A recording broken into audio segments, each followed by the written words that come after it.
రాశి రూపచక్రము వివరణ. మన దగ్గర పనిచేసేవారు యజమాని నక్షత్రం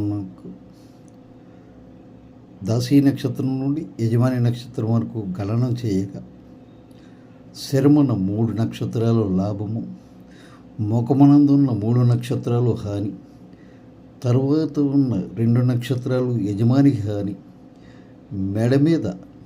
మెడయందు 5 నక్షత్రాలు పుష్టి, హృదయమైన 7 నక్షత్రాలు హాని, 1 యోని తిరస్కారం, పాదములు 3+3 యజమానికి ధనలాభం కలుగుతుంది.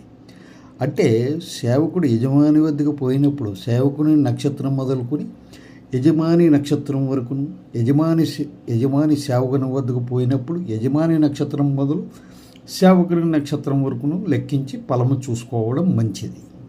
ఉత్తమ